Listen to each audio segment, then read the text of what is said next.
The soldiers grunted in unison as their warships cut through the waters approaching the coast of Uganda. Led by Chief Mbubi, the dreaded Buvuma tribe had wreaked havoc upon the land.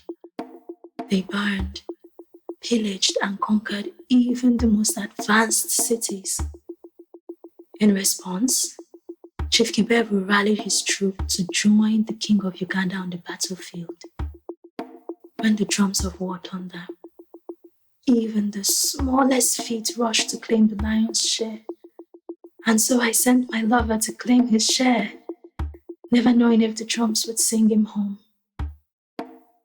Every day at dawn, before going to work, I would sit on a hill overlooking the entrance to town, gazing towards the lake, hoping to catch the first glimpse of the brave sea soldiers returning triumphantly, Chief Mbubi's head on a pike, a warning to those who would dare challenge the kingdom of Uganda. But every day, the scenery remained unchanged.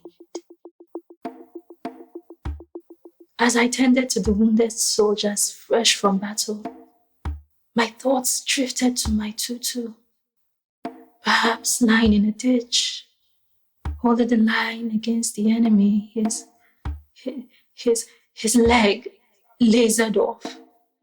Meanwhile, my parents were already making preparations to marry me off to a merchant. Desperate for news, I called upon Double Eye the Hawk to bring me word from the battlefield.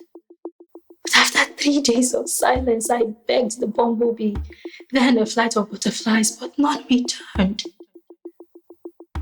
After 6 grueling days, I prayed to the chief of the cloud realm to take me to the battlefield. He heard my plea and stretched out one of his beams.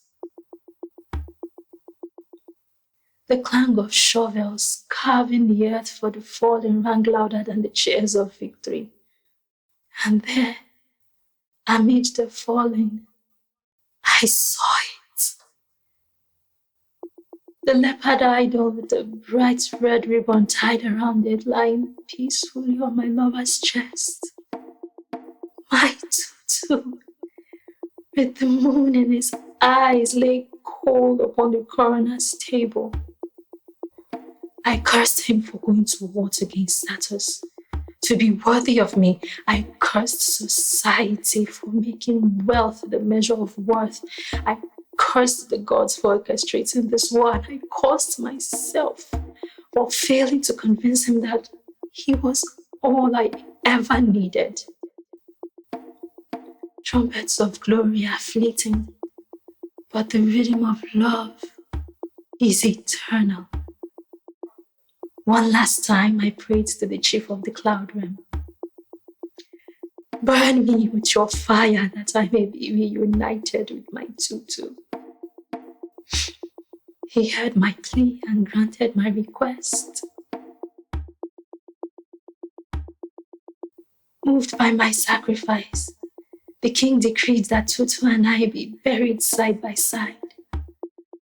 What life denies us, we claim in death.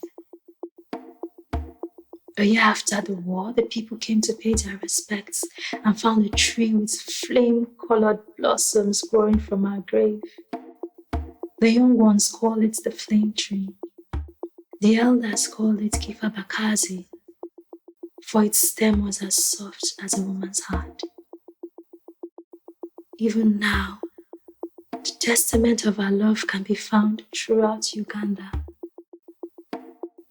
What life denies us, we claim in death.